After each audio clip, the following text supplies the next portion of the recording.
Welcome to the Habits and Hustle Podcast, a podcast that uncovers the rituals, unspoken habits, and mindsets of extraordinary people. A podcast powered by Habit Nest. Now here's your host, Jennifer Cohen.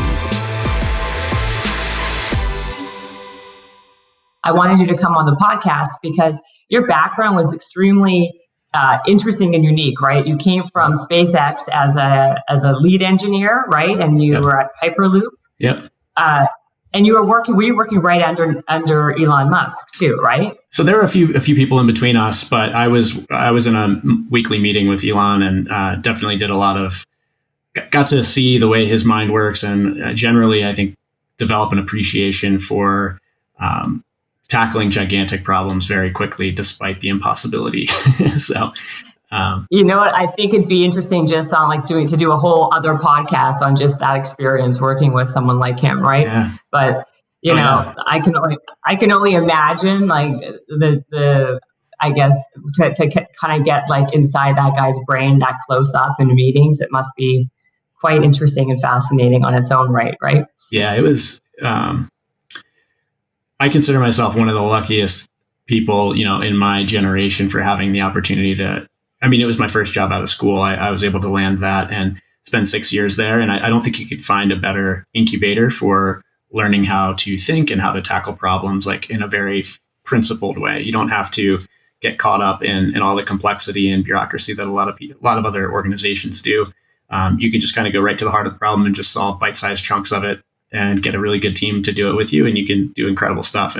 And so being able to get involved at that early age, I think was so helpful and just invaluable to me. And I would love to figure out a way to replicate that environment somehow. I'm no Elon, but it's definitely just powerful for young people trying to learn how to make a difference, to have that hands-on experience and see that it's possible to pull off crazy stuff in short periods of time.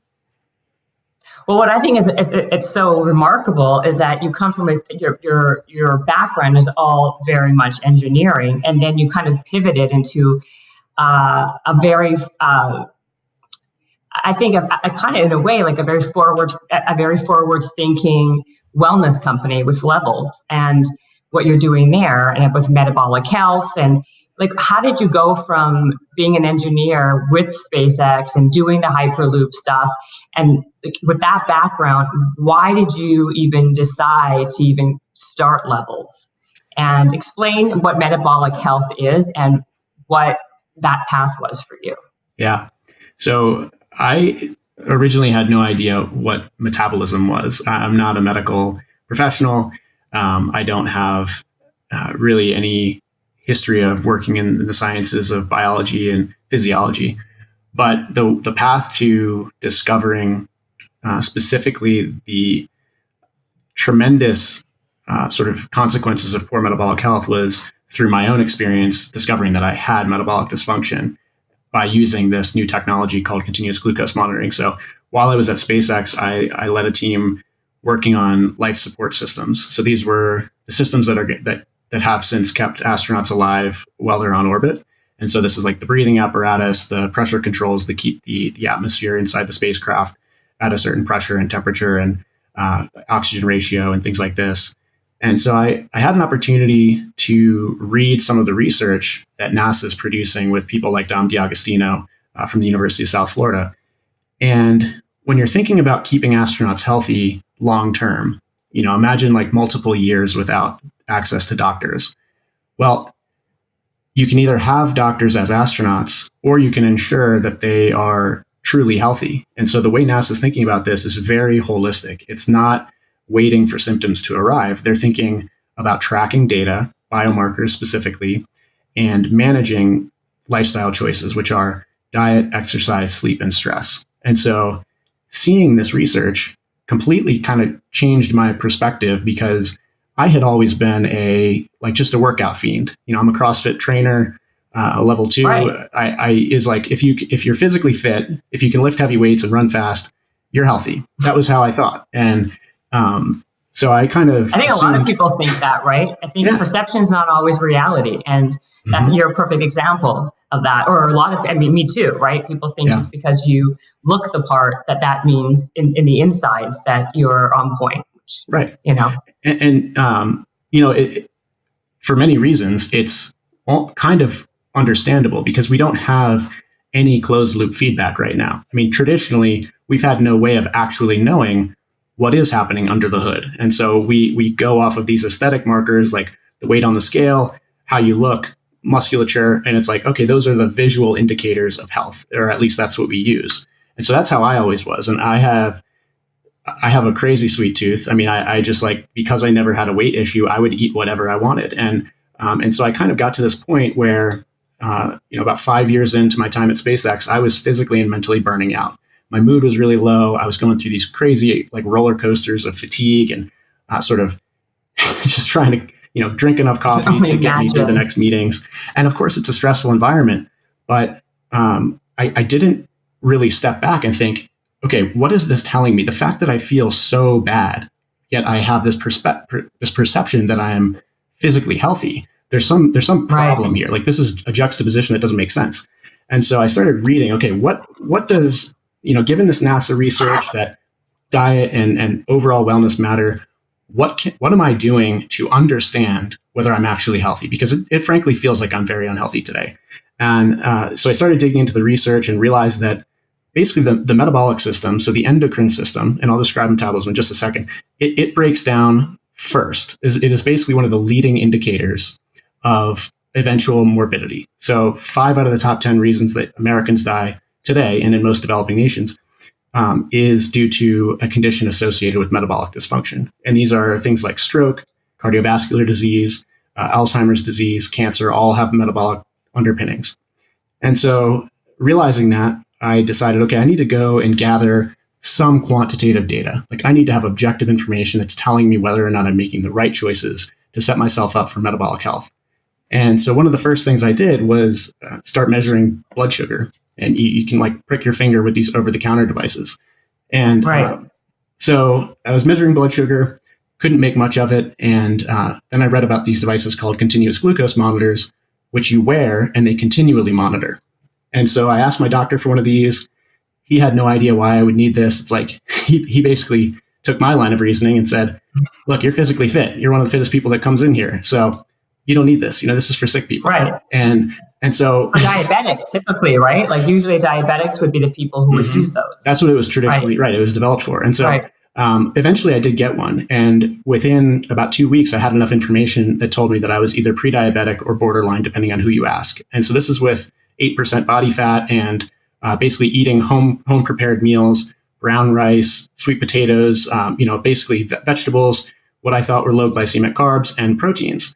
And so this was a total like sort of screeching tire moment for me, where I suddenly understood that what I was doing was not working for me.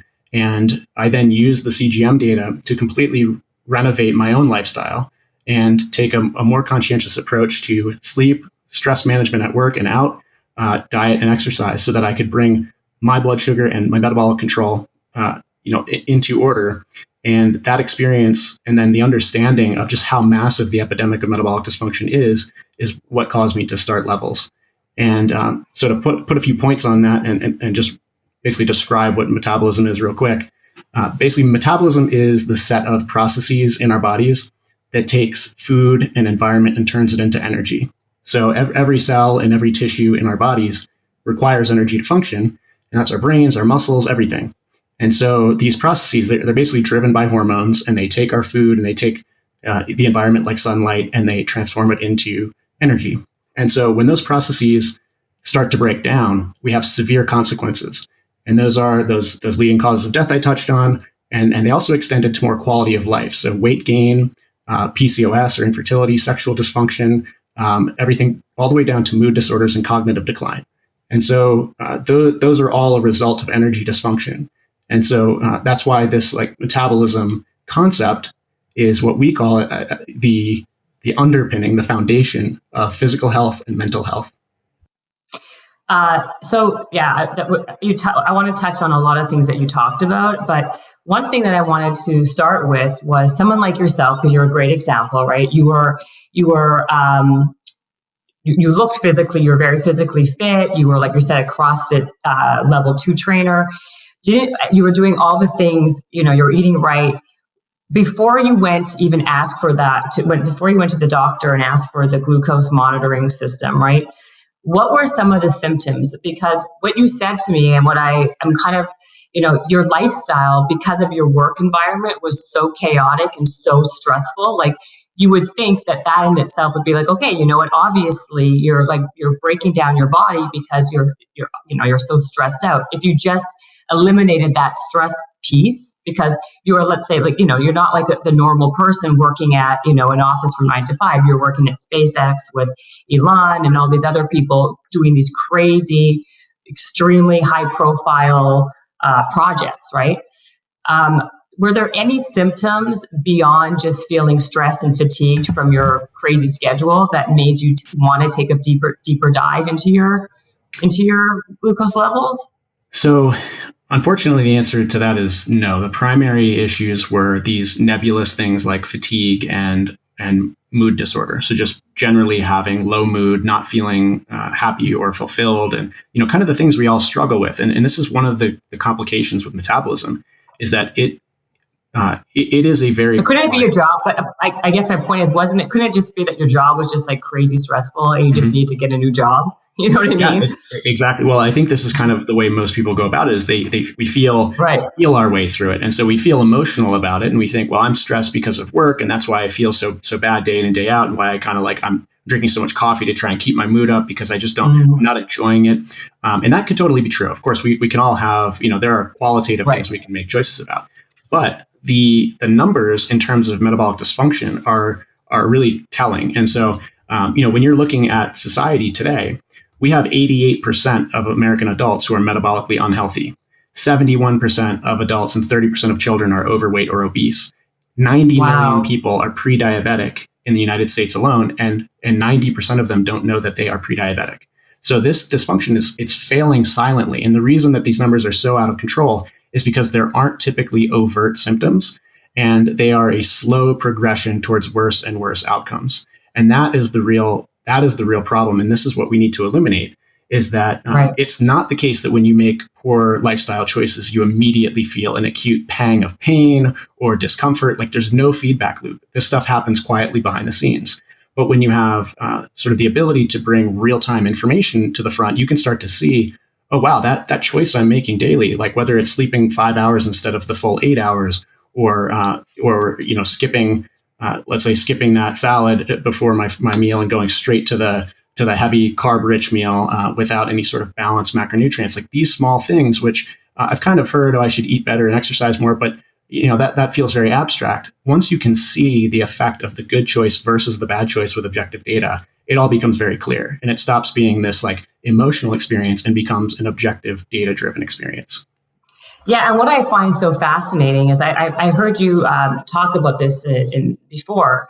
Is let's just talk about even the glycemic index, the foods that they say are high on the glycemic index, low, and because I find your research has proven that a lot of that is arbitrary, right? Like everyone's very individual. How I react to some food maybe is very different than how you would react. So the idea of like brown rice versus white rice, right? That brown rice is the superior type of carbohydrate. Well, maybe to some people, but to me or to you, it really kind of just increases that glucose level or your levels, right? Your glucose level. So let's talk about that. Like, I think that's really interesting because people are trying to biohack their way into all these ways to level up their life. And one thing that people really haven't really figured out until I guess your company knew is really about the tracking of that glucose to stabilize your blood sugar, right? So how did you, let's talk about that a little bit. Yeah. So glycemic index is really interesting. So for people that aren't super familiar, glucose is the primary energy molecule in the modern human, right? So we can basically produce energy from glucose, fat, and protein. Those are the three major macronutrients. And for all of us, we have blood sugar. So that's the glucose in our blood. And that's the primary way that we produce energy. So it's important that we have it in our bodies, but we need to maintain a tight range. So our bodies want us to stay in a very specific range. And when glucose gets out of that range, bad things happen. So it's a very reactive molecule. It can start to damage tissues if it's too high. We can have major consequences like, up to and including passing out and or morbidity if it goes too low. And so it's very important that it stays in a tight range. And so traditionally, there has been an effort for people to understand how their meals are affecting their glucose without being able to measure it. So one of the metrics that was produced is this thing called Glycemic Index. And what it does is it tries to tell you how a specific food compares to pure sugar in the way it like affects your blood sugar control. So basically it's like, you can imagine looking on the glycemic index, brown rice would have a lower glycemic index than white rice, which means that as compared to pure sugar, brown rice raises your blood sugar less than white rice. And so that makes sense, right? It's a scale. The problem is that it's normalized to 100. And so what that means is it's basically averaging out all of the individuality. So it may be true that both you and I respond to brown rice with a lower blood sugar peak than pure sugar. The difference is I might go to 250 milligrams per deciliter blood sugar when I eat pure sugar, and 180 when I eat brown rice. And you might only go to 110 on pure sugar and 105 with brown rice. And so even though brown rice is less, it's less effective for both of us, the fact is I should avoid both pure sugar and brown rice because I'm so much more sensitive to you. And all of that nuance and individuality is completely blended out when you look at the glycemic index. And so recent studies, like the biggest one was out of Israel, the Weizmann Institute in 2015, showed that two people who are not, they don't have diabetes, can eat the exact same two foods and they can have equal and opposite blood sugar responses. So the specific example was a banana and a wheat cookie. And so two people, well, they had 800 people eat these while wearing continuous glucose monitors. And they showed that one person can have a huge blood sugar spike on the banana and their blood sugar remains flat on the cookie. And the other person will have a huge blood sugar spike on the cookie and remain flat on the banana. And so what this shows is not only is the glycemic index insufficient, it also is potentially just straight up not useful because this now undermines the fact that there's so much variability that there may not be any one-size-fits-all scale of glucose sensitivity. So it's not useful for me to look at the glycemic index and say, oh, I should eat brown rice because it's lower than sugar. I need to know, am I sensitive to fruit sugars more than grain sugars? And the only way to do that is to have real-time blood sugar information available. So what is the CGM? Can you explain what that is actually? Can't we just go, what is the difference between going to the drugstore and doing what diabetic people do, which is pricking your finger, right? And kind of getting a quick read on what your glucose levels are? So basically diabetes is it's a condition where, and there are two types, type 1 and type 2, but basically the condition is that we've lost control of our blood sugar. And so insulin, which is a hormone that helps us manage glucose, starts to fail. And so we no longer can keep our glucose in that tight range. And so in order to help monitor and maintain healthy glucose levels, people with diabetes have to measure them. And so for the longest time, they had to use these finger prick devices where you actually prick your finger and you bleed onto a little strip and then measure it. And you get one data point. However, the medical device industry developed this really impressive technology called continuous glucose monitoring. And so this is a little patch that you wear on the body full time. And it has a little sensing filament that is measuring blood sugar levels in the skin full time. And so now you no longer have to prick your finger and you get a measurement every couple minutes continuously while you're sleeping, while you're exercising, in between meals. And you can just look at your phone and see the full history of your blood sugar. And you now not only have just one data point, but it can also tell you, this is where you are right now, this is where you were 15 minutes ago, and this is the direction you're heading. And so this completely changed the equation for people with diabetes. You can imagine how valuable that is when you're trying to understand your condition. Now, it's super valuable, and it was developed for that condition, but now we've gotten to the point where advances in the cost and accessibility and availability have made these devices more available for people without diabetes. And so we all have metabolisms. We're all dealing with glucose levels day in and day out that are fluctuating. We all have hormones that drive those glucose levels. And so each of us, no matter where we are on the metabolic health spectrum, can learn from our blood sugar levels and improve. So we can always optimize no matter where we are, whether we're an elite athlete or someone who wants to lose a lot of weight for health reasons.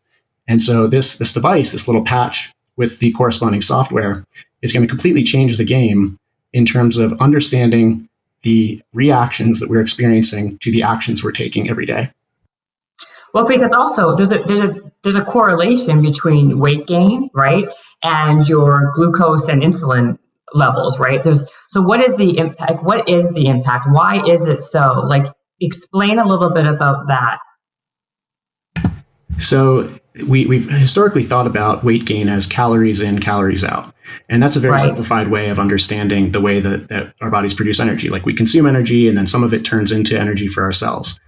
That is somewhat useful. But the problem is that our bodies we're not like a clean stove where you put in wood and burn it and you get a certain amount of heat.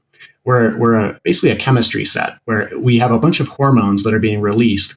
And those hormones are being released in response to the other molecules and chemicals that are in our bodies. So you can imagine if you eat pure sugar, like consume 2 tablespoons of pure sugar, our bodies have to release insulin to make sure that we take that pure sugar that's getting into the bloodstream very quickly and get it out into the cells before damage starts to happen. That is a completely different process than, for example, eating a very fiber-rich, let's say, we'll just say eating some heavy bran. So it has a lot of carbohydrates in it, but it's also packaged with fiber and maybe a little almond butter on top. And so you have like kind of a rich protein, fat, and glucose meal. That might have the same number of carbohydrates, but the rate that sugar gets into the bloodstream is much slower. And so now our bodies don't have to release this massive spike of insulin in order to correspondingly control blood sugar levels for that different meal. And so this is like kind of an example of how the hormonal response to the meals we eat is very contextual. It's not just the calories that matter. It's the hormonal effects that matter. And so this is all called the hormonal theory of weight balance, which basically says the context of our decisions will drive hormones, which will affect how our bodies manage the energy. And so if you have a very large blood sugar spike, your body will release a very large insulin release to correspond to it. And that insulin tells your body, get this blood sugar out of the bloodstream and store it one way or another. And so it will store it as glycogen first. Once your glycogen reserves are full, it will then store it as fat. And so this kind of implicates a bit of a difference between our old theory of just calories are calories, and makes us come to terms with the fact that it's actually the calorie and the meal composition that in total will define the way we individually store our food as fat or use it directly as energy. So if you don't want to spike your insulin, right? So how about things like high intensity exercise, right? Like running, things like that, right? That really kind of spike your cortisol levels. Is that kind of counterintuitive then? Is it not a great idea to do high intense exercise according to what your research has shown? So it's a really good question. So the effects of high intensity interval training or any very strenuous exercise are that, like you said, it will release these hormones like cortisol and in some cases adrenaline, depending on how intense the workout is. And those hormones basically tell the body, all right, look, we're in a very tough situation. We got to make sure that there's energy available. And it inhibits the effects of insulin. So it prevents insulin from getting the sugar in our blood out into the cells to store it as fat. It basically says, keep this sugar available for our muscles to burn for energy and or our brains. Right. And so although that is true, it will allow our blood sugar levels to rise and inhibit insulin.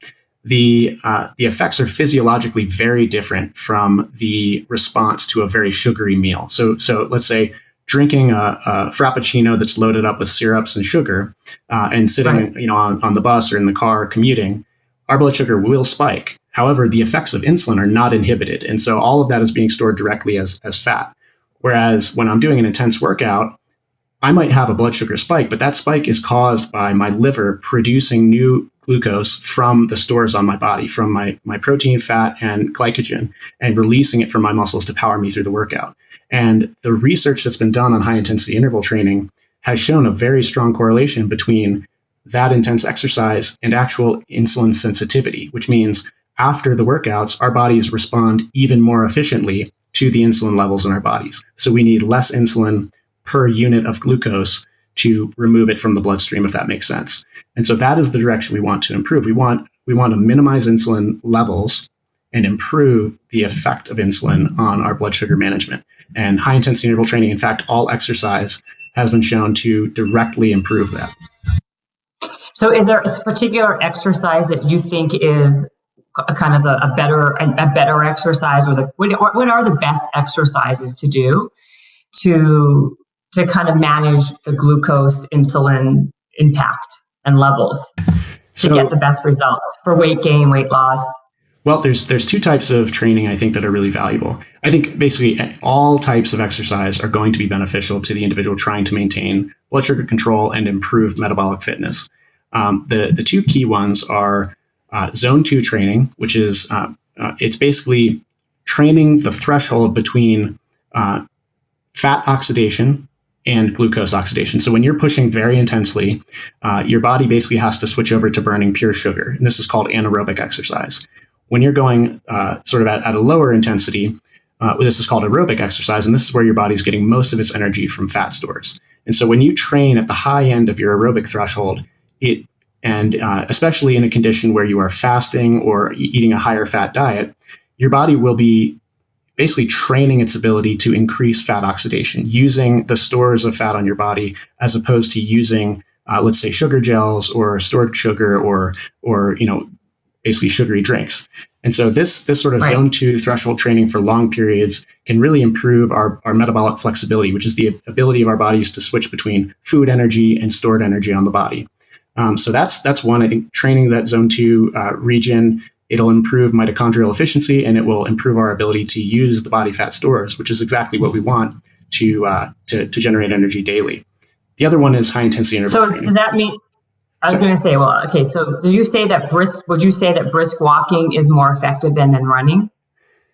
So I think the zone 2 threshold specifically is around 70 to 80% of your maximum heart rate. So it's more intense than brisk walking, but specifically to managing blood sugar levels, I think any type of activity is really valuable. And so one of the things we've seen from our data set is that the effect that a meal will have on our blood sugar, if we eat that meal and then sit on a couch versus eating that same meal and getting up and taking a brisk walk around the neighborhood, is completely different. And the reason for that is that no matter how sort of minimal the intensity level, if our muscles are working and contracting, they can pull sugar into the muscle and use it for energy immediately without insulin. So if let's say you have a personal pizza, you indulge a little bit at lunch, if you then go and get in your car and drive back to work or something like that, versus walking to that pizza place and then walking back, you'll have a completely different blood sugar response because your body is using that glucose in real time, and it will modify the amount of insulin you need to maintain healthy blood sugar levels. And so, basically any type of movement distributed throughout the day, I think, is a net benefit, and everyone can start to implement this daily for better metabolic control. When it comes to training, I think zone 2 and high intensity interval training are the two types that we should intersperse to really ramp up insulin sensitivity specifically. But how often would you say do HIIT training? Because it's not a great thing to do every day, right? Because all the other, they're also everything in moderation. I'm not a very moderate person, I'll be honest with you, because I'm much more of the high intensity person every day. But I will say, you do plateau, and you do break down your body much quicker, which then has a lot of other cons to it, right? So where is that happy medium from all your research? It's a good question. I think it's something that that we still need more data, and we need to continue to interpret it to understand where the ideal balance is. But I think the biggest component of this is recovery. And so if we're going 110% every day, it's impossible for our bodies to adapt and recover to that. It's too much. We're asking too much. And so I agree. Every day is not the right cadence for high intensity training. Now, where exactly that balance is going to definitely depend on the individual. I think people like Whoop, who are doing some really good work around recovery, are helping to highlight exactly how your body's responding to the training you're throwing at it, and that connection between good recovery and specifically good sleep and metabolic control is really strong. And so, for example, we can show in our data set that if one person has 5 hours of sleep versus 9 hours of sleep, they'll have a completely different day in terms of blood sugar control. And there have been studies that have showed that just 6 hours of sleep, so basically cutting off 2 hours, from a normal 8-hour night of sleep can increase your insulin levels by 40%. And so for someone who's trying to improve insulin resistance, that acute stress of having short nights of sleep can continually compound and increase the negative effects of small decisions you make. So after a short night of sleep, you indulge in that same meal, it's going to have a much worse impact than 2 days ago when you had 8 hours of sleep. And so this is one of the key things, especially if you're someone who's trying to train to lose weight or to improve metabolic health. You don't want to be going 110% and not recovering, because that can have the same sort of stress effects on your body as a poor night of sleep. It's basically incomplete recovery. And so these things can stack on themselves, and you might think you're doing something that's beneficial for you, but you could actually be working against your goals. I think sleep is so important. I think sleep is so underrated. People think, okay, if I sleep for 5 hours, it's good enough. But I think what you said is so accurate. I know I just came back from I did a red eye, and I didn't sleep for 2 days, and I feel like really it threw me off for a good 6 days after. Like it really did, because number one, like you said, you do, like, even subconsciously, you don't even think you're doing it.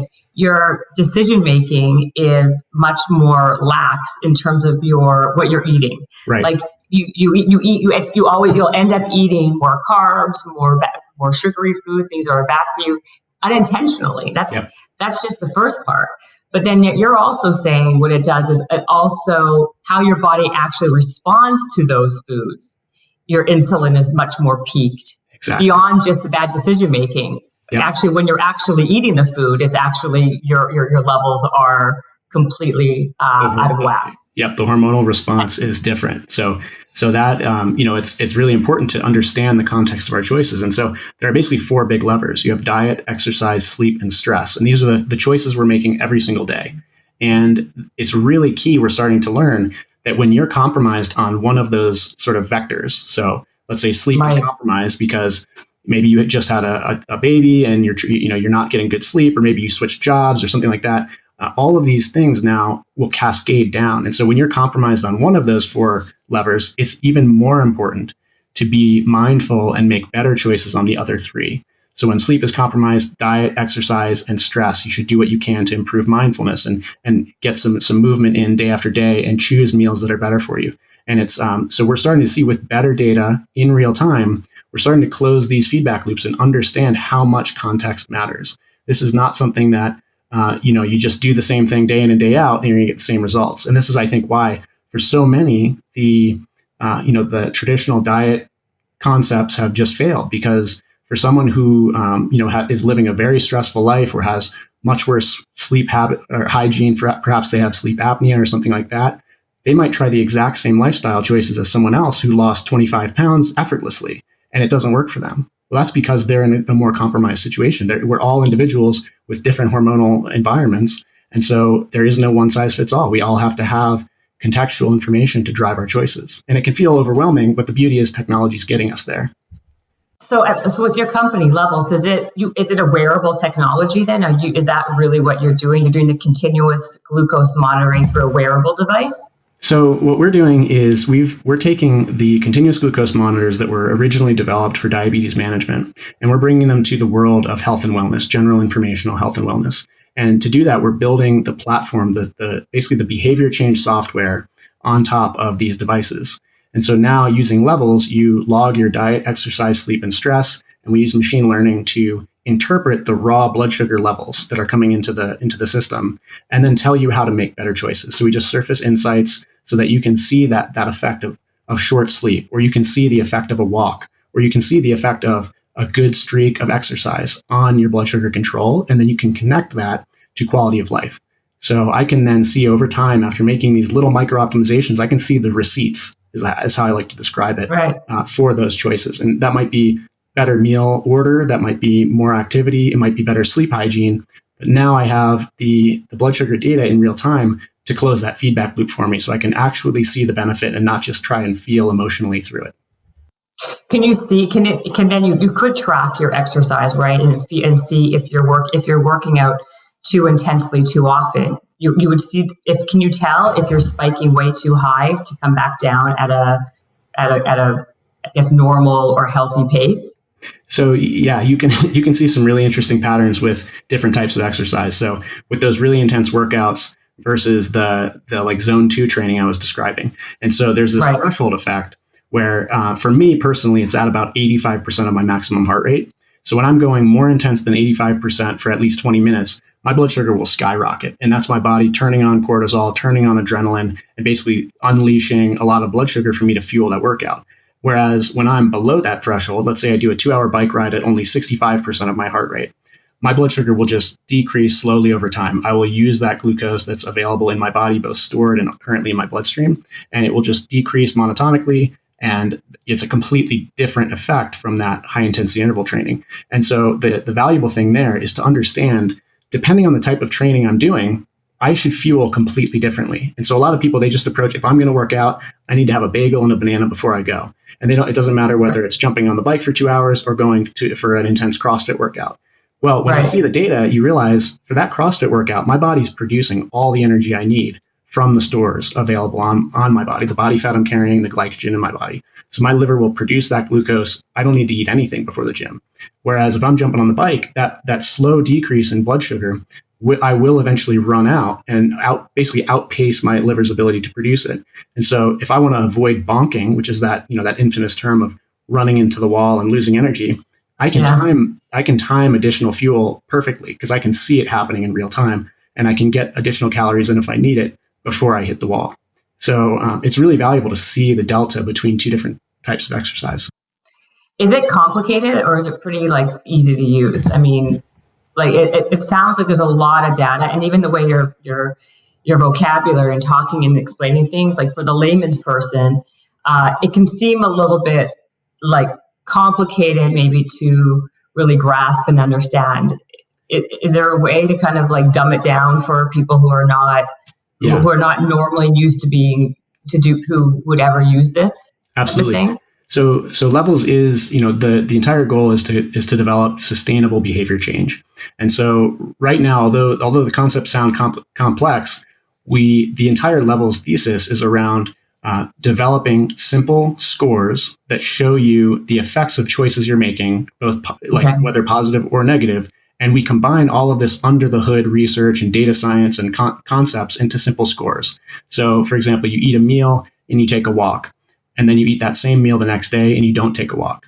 You're going to get two different meal scores for those events, and you're going to see a report which compares them. And so you can see, without doing any research, without knowing anything about physiology, you can see the benefit of that walk on the meal that you chose to eat twice. And so you can now understand that my decisions stack together, and very simply, I get a report card that tells me, okay, I should optimize towards this type of pattern, not that one. And this happens for exercise, it happens for diet choices, it happens for sleep. In some cases, we can track stress. That one's a little bit trickier to really quantify still to this point. But we can start to do it where in ways we can detect when your blood sugar starts to rise, but you're not working out and you didn't log a meal. And so if your blood sugar starts to rise in the absence of those two things, we can basically surface that insight and say, hey, are you really stressed out right now? Because you're not exercising and you're not eating. And if you might say, oh yeah, I am actually, I'm preparing for this big meeting. I've been panicking all day. I've been rushing. And we can say, okay, well, this is the effect of this stress. And maybe take a few minutes to practice some mindfulness, sit down, close your eyes, take some deep breaths, and you can see your blood sugar recover from that stress-related increase. And so it's all about just minimizing the cognitive overhead, we call it. So the amount of thinking and research you have to do in order to understand how to make better choices. So one thing we didn't touch upon yet, which I want to for sure, is the diet aspect, because that's a big one, right? And what do you think right now? I mean, there's so many fads, right? The keto diet, the paleo diet, the intermittent fasting, the other fastings. There's so many different diets, vegan. Do you see a pattern? What is your take on this? How do you eat, number one? And what do you see as kind of the best way to eat, or these fads? So I'm really glad you asked this question, because it's actually key to levels that we do not adopt a specific dietary philosophy, because the data shows us that there really isn't a one size fits all. And we've seen in our data set that people who eat completely differently on let's say the dietary ideology spectrum can have really excellent blood sugar control. Right. And so, for example, my co-founder, Dr. Casey Means, She's 100% plant-based, so she's fully vegan. She eats a lot of carbohydrates, and much of them, many of them are starchy. So kind of would traditionally think that this is going to be a high blood sugar diet. And the reality is that she has some of the best blood sugar control in the entire data set. And then you've got people who are on the ketogenic and carnivore end of the spectrum who, they basically avoid carbs at all costs. And so the realization that both of these philosophies can be grounded in objective data is what we kind of gravitate towards. So we meet people wherever they are. If you have a dietary philosophy, you should embrace it, but it should be grounded in data. You shouldn't make an assumption that the choices you're making are objectively healthy for you unless you have some evidence of that. Because again, every person is different. And so something that works for someone else may not work for you. So I myself, I'm extremely carbohydrate sensitive, essentially across the board. It doesn't matter really how high the glycemic index. If I eat carbohydrates without sort of eating them in a mixed meal with fat and protein to balance them, I will have a very extreme blood sugar spike, and it will last. I'll have these oscillations for hours. And so I didn't know this, of course, until I started measuring my data in real time. And so it led me to kind of bias myself towards a high protein, moderate fat, relatively low carb diet. I still eat carbohydrates. I eat a lot of nuts and seeds. I eat berries. I eat, oftentimes specifically with mixed meals, I'll have chia seeds and oatmeal and things like this, but in a very balanced context. So I'll never eat oatmeal unless I mix in some almond butter and have some berries in there and maybe add some chia seeds. And all of that fiber and fat helps to modify my blood sugar response. And so, again, this is all, it's all context and it's all individual. But what I know is that it's not necessary for us to leverage like everyone has to go ketogenic in order to be healthy. We don't truly believe that. We know that true health goes well beyond just blood sugar control. And although blood sugar control is really important, especially in modern society where we have so much dysfunction, it's also something that can be achieved with many dietary philosophies. That's really a beautiful thing, I think. Well, it's interesting because I was going to ask you about fruit, right? Because fruit, there's such controversy around fruit, right? People are saying, oh, it's terrible to eat fruit because of the sugar content. Other people say it's great to eat fruit because it's a natural thing. People talk about the order of the food you eat it in, right? Like, does it matter if you eat your food, if you eat a protein first or a carb first, or eat them separate? Like, some people say you shouldn't be eating your proteins. If you're going to be eating your protein, don't eat fruit with that, because that would do all sorts of different things. Do you have any data on those things too? Yeah, so fruit. Or no, same thing. Yeah, fruit is. What's your opinion on fruit? I think it's a very again, it depends. A lot of people have much better management of fruit than others, and that's like that banana and cookie experiment. Yeah, right? I get exactly. It's all individual. That's why when I asked the question, I kind of hesitated. But yeah, no. But what I do think is important though is that the context again is really really valuable to understand. So let's say a lot of people think, okay, fruit is just healthy, so we should have as much of it as possible. And the way that we accomplish that is smoothies, pressed juices. So we take, instead of eating an orange, we'll take 10 oranges and we'll strip out the pulp. So crazy. So now we can see data. So for my personal data, one of the biggest blood sugar spikes I've ever seen was I was in New York. I had just gotten off a train. Actually, it was basically a red-eye train, and I was going to a meeting. And I was relatively new on this whole CGM thing and didn't really understand the effects of these different decisions. So I went to an organic juice cart and I got what was called health drink. And so this was green apple, carrot, and celery, and it was a pressed juice. And that was it. There was no added sugar. I watched the woman press all of these fruits and vegetables into a cup and give it to me. And I drank this during the meeting thinking I was making a healthy choice. My blood sugar was in the diabetic blood sugar range for about an hour after that. It was well over 200, and anything over 140 is considered abnormal. And so that specific example demonstrates, and you can then go and eat those whole fruits. So instead of drinking the pressed juice, you eat the whole fruit, which has a lot of pulp and fiber in it, and see exactly how much worse that pressed juice example is for you. If you want the vitamins and minerals of fruit, eat a whole fruit because the context matters. And we have historically, throughout all of humankind's development, we have been foraging for foods and eating them in their whole form. We haven't been pressing them into, these sort of refined, sort of essentially sugar bombs and stripping out all of the fiber that is necessary for us to digest them effectively. And so that, I think, is one of the key lessons, is that I don't think that fruit is bad. I just think that for all things, there is a balance. And so we should be mindful of that. And I think eat in the way that these foods were historically eaten. Well, I never understood the juice craze, to be honest with you, because it didn't. Do you remember like Jamba Juice and all those things where yeah. I never got it. Like here you are, you're having like over 1,000 calories in these juices. It's sugar. I mean, at the end of the day, I mean, you're taking out all the pulp and all the fiber, right? Right. And people think that they're doing themselves a service because, like you said, right? Like if you think it's healthy because fruit is healthy, you think, well, why not have like instead of having one orange, let's have like 36 of them and just put it all in a cup because more is better, and it's a fallacy. And that was one thing I never got that juice thing ever. Yeah. I still don't. People still do it like crazy, and it never makes much sense to me.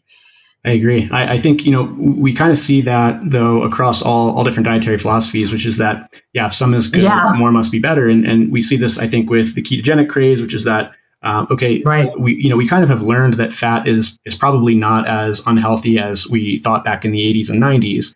And so I think healthy fats should be consumed as a normal part of diet. It's a great calorie to consume. But some people take that to the absolute extreme. And so, you've got people who are going on heavy cream diets, who are just eating heavy cream and butter and everything. And I think, again, there are limitations on every end of the spectrum. And what's really important is that we realize that there should be balance across the spectrum. We need to have good data. We need to have a good understanding of the effects of our choices so that we're not just kind of taking one data point and extrapolating it to everyone into infinity and just saying like, this is the golden standard of how everyone should eat.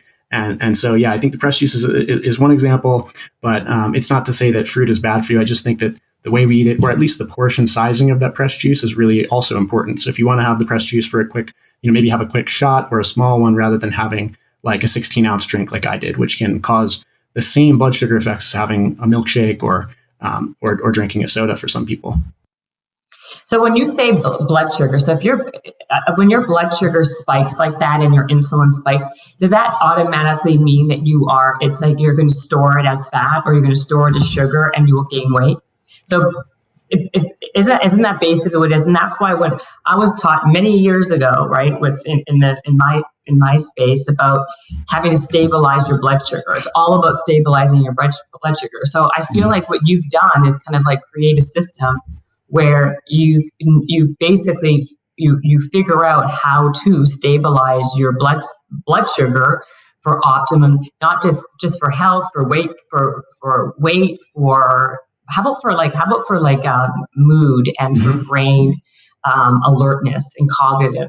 Is it also? I mean, it works for that too. Connected. Yeah. So the amount of variability in blood sugar is closely tied to a ton of downstream negative effects, and many of these are cognitive. So oftentimes when you have a very large blood sugar spike and then your blood sugar is coming crashing back down, that's when people feel the lowest mood, feel shaky, fatigued, tired, hungry, all of those hanger-like effects. And that can often happen up to 2 hours after a meal. So this is a delayed onset. And so for many of us, like myself, you don't connect that directly to the meal. But that glucose variability is actually very inflammatory as well. So it introduces a lot of inflammatory cytokines, HSC reactive protein, IL-6, TNF-alpha, all these things that like you may be hearing about that are very closely connected to our immune system are also triggered by large blood sugar elevations and specifically variability. So if this is happening over time, it can lead to very long-term effects as well as that short-term sort of qualitative experience of unhappiness, mood dysfunction, and fatigue.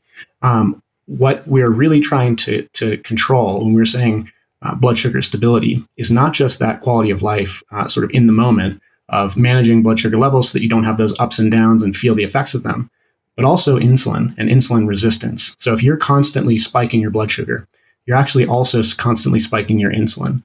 And if insulin's constantly spiked up and down, it can create over time this numbing effect called insulin resistance. And when tissues in the body become insulin resistant, the consequences are pretty devastating. And it is ultimately what introduces type 2 diabetes, prediabetes, heart disease, PCOS, all of those, in the brain. Alzheimer's disease is now being called type 3 diabetes because it has these symptoms of brain insulin resistance. And so the insulin is really, I think, the kind of nebulous secondary effect that we want to control by controlling blood sugar. Wow. How about, this is so fascinating to me. How about fasting in general when people are doing these, 3-day fasts, 2-day fasts? What is it doing? I mean, how does your blood sugar stay stabilized when you're doing that to your body? Well, it's pretty interesting. The fasting thing. So there's a lot of controversy about fasting as well. And actually, there was a paper published, I think, yesterday that showed that intermittent fasting did not have better effects than continuous eating for weight loss. But it was an intermittent fasting is you're still eating every day, so it's not this extended fast. However, intermittent is so popular now. Every second person I meet, they're like, "Oh yeah, are you intermittent fasting?" And I feel like I'm the only person in LA who has not been part of this plan so far. Yeah, because I like food too much, and I do feel like you said, I kind of feel like I've been around the block a lot enough to know that like everything that has a backlash, like people are going to do this for a while, and then like in 10 years, it's going to be like, oh, actually, intermittent fasting causes you to like gain weight because it's causing starvation mode and blah, blah, blah. Well, I think, there's definitely, I think that the metabolic flexibility component of this is really key. So working out fasted, this doesn't mean that you have to fast every day, but let's say working out in the condition of not having eaten yet, requires your body to derive energy from somewhere. And so that energy is going to come from what's on our bodies. And so for the average human, we've got about 2,000 calories of stored sugar, which is called glycogen. We have about 80,000 calories of fat. And that's a person with about 15% body fat at around 160 pounds body weight. So that's a ton of fat energy. And this person is not even overweight, right? So imagine all of that energy should be available. However, most of us don't ever tap into it because we're constantly eating and running our energy mechanisms off of the food we eat. So by doing exercise in the fasted state, you're teaching your body to tap into the energy stores that are on us already and available. So I think there's really something there in terms of metabolic flexibility and training ourselves to tap into those sources. For the longer term, it's a big term right now. Too. Yeah, it's flexibility. It is, and over time, very trendy right now. Yeah, it definitely, especially for athletes who want to do longer duration exercise. So you imagine if you're trying to run a 100-mile race, you either have to carry all that food with you, or you can somehow figure out how to increase the efficiency of your body's metabolism and its ability to tap into those fat stores. So I think there's definitely something there. In terms of fasting, like intermittent fasting may end up not being that valuable, but I think that the really interesting stuff is the longer duration fast. So what that does is if you're not consuming calories, you no longer are bringing in these like blood sugar spikes. You no longer are causing insulin elevations. And so that will allow your body to basically bring your insulin levels down to the minimum. And then you're like cleaning out the insulin background, so to speak, and allowing yourself to tap into your fat stores.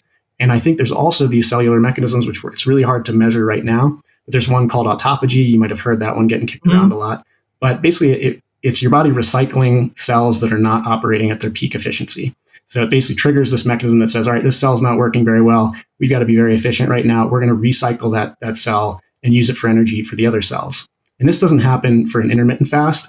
I think it only kicks in after like 30 or 36 hours of fasting.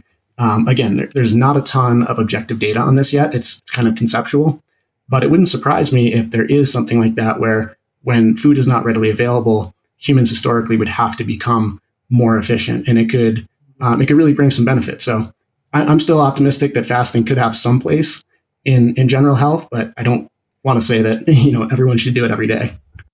Well, also, I think to your point earlier in the podcast, you were saying that it's all individual, right? Again, so why should this be any different than anything else? Maybe fasting would work great for you, but it would do damage to me, right? It's not a one size fits all type of situation. Could you tell those things by doing this CGM, continuous glucose? There are some people like Dr. Jason Fung is one. He wrote the obesity code and diabetes code, and he really goes into the effects of insulin, the hormonal theory of weight gain, and how fasting can really be beneficial for people who specifically need to reverse some metabolic dysfunction. And again, I think this is exactly what you were just saying, and it's all individual. If you're someone who has rampant insulin resistance and is struggling every day with weight balance and energy and fatigue, it could be one of the best mechanisms to, again, allow your body to clear out your insulin background, reduce the blood sugar spikes you're causing and the metabolic roller coaster thereafter, and really start to tap into those energy stores and train your body to use them effectively and basically even out your hormones. And this seems to be really evident in Dr. Jason Fung's work and at his obesity clinic, where he uses fasting primarily. So I think when you have a specific reason to need to get metabolic control quickly, it's a really promising mechanism. For everyone else who's looking for longevity or to like kind of sharpen the point on their health, I think it's a little bit to be determined if it's a really strong mechanism. I have experimented with it myself, but I totally agree. It's very individual. And what happened? Okay, so the journal that you were talking about yesterday, you were reading about the intermittent fasting. What did it say? Did it just say that there's not the same, that it's not necessarily the benefits that people think it is, basically? So I think what they did is they had an intermittent fasting group and they had a control group, which was a group of people who did not, basically the intermittent fasting group could only eat in an 8-hour window every day. So basically they were fasting for 16 hours and then they were allowed to eat, I think ad libitum, which means as much as they want in that 8-hour window. And then the other group was, they were supposed to eat just 3 square meals every day, distributed throughout the entire day. And so what the study showed is that although the intermittent fasting group lost very slightly more weight as a whole, it was not significant, meaning it was like within the sort of noise of the study. And that shows that there's really no significant benefit to something like this 16 and 8 intermittent fasting over just like general calorie control with distributed meals. And so I think it's interesting. I don't think it kind of kills intermittent fasting as a concept. There are a bunch of different things you could do, like maybe add exercise in or different macronutrient ratios. So maybe like if the intermittent fasting is done with specific meal content, it might have a difference. But overall, yeah, definitely something that, like, again, with all this stuff, when new data becomes available, it's really important to take it into account and not be dogmatic and say, oh no, like I'm going to ignore that because it doesn't tell my story. And we just have to constantly update with new information.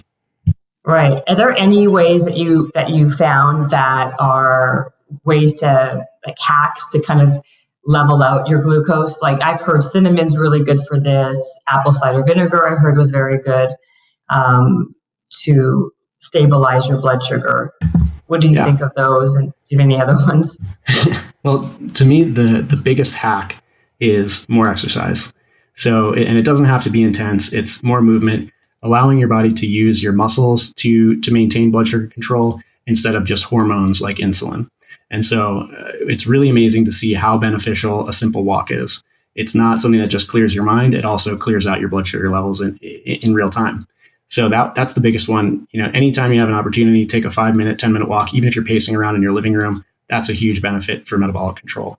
A few other ones. So I haven't seen much benefit from cinnamon personally.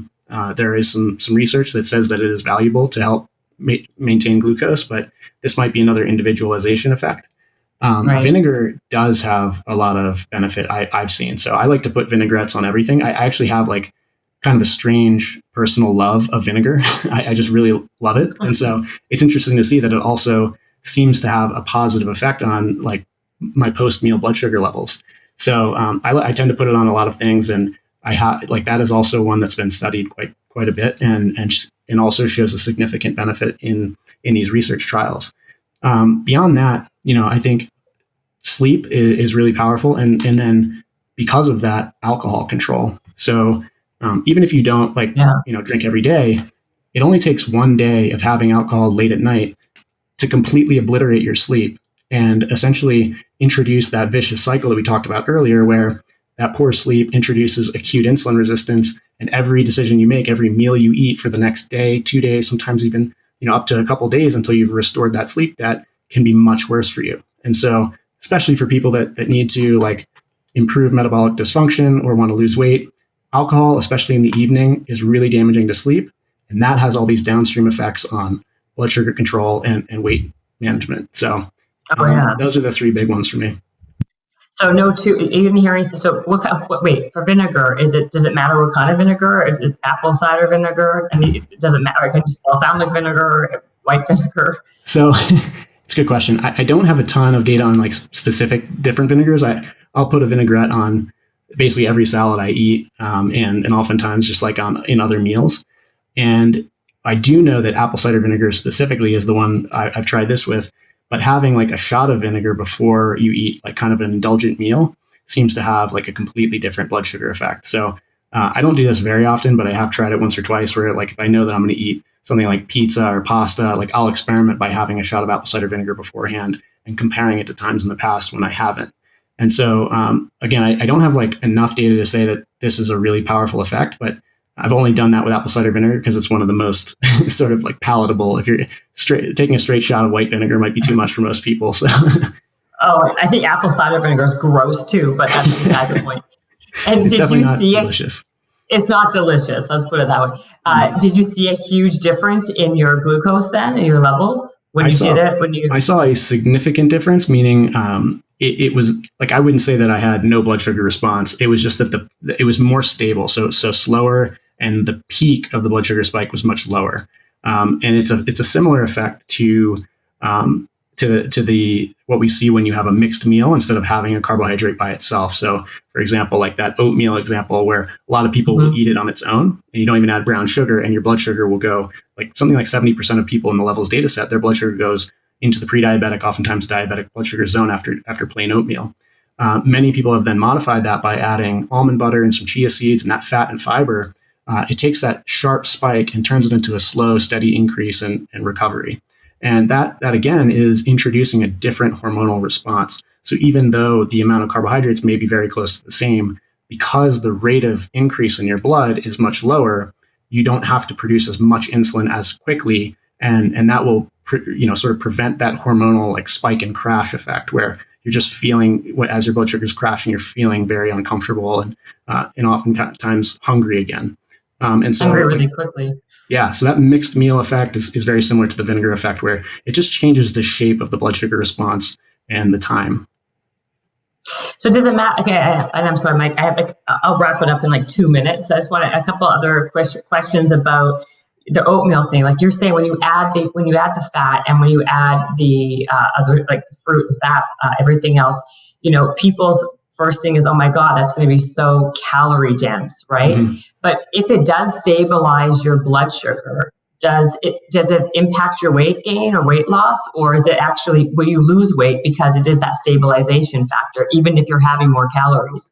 Well, this is the $1 million question, I think. And so for certain people, again, like calories, the calorie balance does matter. Calories are a unit of energy. Right. And so, you can't, we do need to maintain effectively right. energy in balance versus the energy we're expending.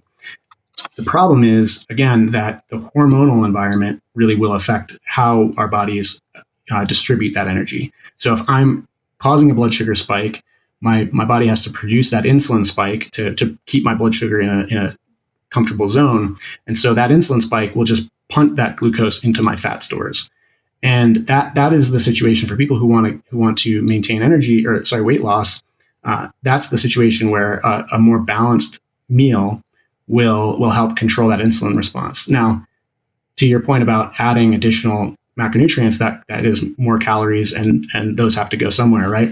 So I think the best result here is do both. So rather than just taking a portion of, for example, oatmeal and adding in almond butter and protein and fiber, let's instead kind of reduce the portion of carbohydrates and turn it into a balanced meal by then adding the fats and proteins and fibers. And so don't just take a portion and add a whole bunch more calories. I think compensate for it. And that's probably the best approach. Is it's respecting the thermodynamics of energy balance and like calories do matter, but it's also respecting the hormonal effect of the meals we're eating. Do you have and one other food, the turmeric? You didn't see anything on turmeric, or? I haven't done much turmeric. I usually eat turmeric in a curry or a stew that typically is higher in protein and doesn't have many carbohydrates anyway. And so I haven't really seen much there, but that's a really good question. I'm not sure. I'd have to look into that one. And then, okay, so I'm very curious. So how do people try this? They go to the Levels website. what's the process for someone like me? I've never tried this. I'd like to try it myself. So, I'd love to have you try it. So right now, I want to try it. Yeah, we'll definitely get you connected. We can basically produce a link. So right now, we're still in what we're calling beta mode. So we're in this early access phase where we're rapidly developing the app and introducing new features all the time. And so we don't currently, because we're so interested in getting maximum feedback from everyone who's using it, you can't currently go on the website and just order it today. It's invitation only, essentially. That being said, I'd love to get you a link that you can use and your entire listenership can also use to sign up if they'd like to try. The early access program will be continuing for a few more months, and then we'll be rolling out the full program where you can basically just order this online and it'll come straight to your door. So as of right now, we do have a limited number of slots per month for this early access program, and I'm looking forward to rolling this out again very soon. Wow. So how many people have actually done this with your program? Thousands, hundreds? About 2,000 people have gone through the program thus far. And we have many, many more on a wait list who we're very eager to get them their chance to join. And, we've been opening up these invitation only slots and just learning as much as we can from each person. So we'll oftentimes do phone calls and interviews to understand how the features are helping them make better choices in the moment, because that's the only metric for success. It's not just getting people to purchase the product. Right. Is this creating sustainable behavior change? And what have you seen in the 2,000 people so far, like more or less? We've seen really positive benefits. And the biggest thing is just redefining the relationship to food and lifestyle choices. So people, they really feel like they were flying blind before, and now they have a closed loop feedback, where I make a choice, I sit down, I'm going to eat lunch. What am I going to eat and why? I now know what I'm going to eat with confidence because I have data from my own body telling me this food works well for me and that one doesn't. And so that experience of just having your body speak back to you and kind of tell you what to do and when is really powerful. And traditionally, we've only had like the bathroom scale or the mirror to tell us if we're making good choices. And now it can be 10, 15 minutes after a meal, you have that response. Right. Wow. So where do people go? Can you give us some information of where to find you and levels and all that other good stuff? So levelshealth.com, that's the website. I definitely recommend the blog. So you'll see that right on the homepage. And on the blog, we write a lot about metabolic health, metabolic fitness, which I'll describe in just a second here, but all of the concepts that bring together these sort of new theories of hormonal weight management, energy management, and specifically how it affects each person and differently. I was listening to your TED Talk, and you talked about boldness and how boldness, a lot of people think it's something you either have or you don't have. And that's not the case. It's something that you have to work towards. Well, metabolic fitness is the same. So a lot of people think I'm either metabolically healthy or I'm not, nothing I can do about it. And the reality is it's very much like physical fitness, where you don't have it, you have to build it. And that takes focus, effort, and repetition. And real-time data can show you whether the effects of your choices are positive or negative and which direction you're heading. I love the fact that, can you hear me or no? Oh, you hear me or no? Oh, I was just saying that I love the fact that you actually listen to my TED Talk, and I appreciate that. So basically you're saying that you got to practice anything. And if you're not good at something, that's not a good enough reason just not to do it. You just need to get good at it. And there's no other way to get good at it except just like doing it over and over and over again, repetition. Right. And so, and having, a data stream to tell you the positive or negative effects of the choices you're making makes that possible. It can show you, again, those receipts for the little micro optimizations you're making and give you that feedback that says like, that might have been a very small choice to get up and take a walk after that meal, but it made a significant difference in how your body responded. And if you keep that up, you're going to see long-term benefit. And many of our early customers have lost upwards of 20 pounds since starting this just by having the feedback loop. They haven't adopted some crazy new diet. It's just eating and living for metabolic control, and it's producing this metabolic fitness. I also think it's also, like you said, just tweaking your lifestyle just a little bit every day, just little habits change. Little habits make big change overall. It doesn't have to be something fast and overwhelming, like I'm going to fast for 5 days and go on a water diet. It could be something of just, right? It could be like just looking at your lifestyle and just making little moderate tweaks goes a long way. Well, thank you, Josh. This has been very, very informative. I love this. And I wish you guys like a lot. It doesn't sound like you need any luck. I think you guys are the wait list for crying out loud to even use it. I don't even know will you please allow me to even try the program? We'll absolutely get you in. I don't know that I mentioned it, but for anyone who wants to at least follow along, like please check us out on Instagram and Twitter at Levels. That's our handle. And then again, levelshealth.com. And Jennifer, we definitely want to get you the link. We'll get you signed up ASAP, and we'll also get one that your listeners can use if they'd like to join the early access program. That's great. Thank you so much, Josh. I so appreciate you being here. And hopefully next time we can do it on a treadmill and wherever you decide to live. And if you ever come to LA after you figure out where you're going to live. Looking forward to it. Thanks so much for having me on. Habits and hustle, time to get it rolling. Stay up on the grind, don't stop, keep it going.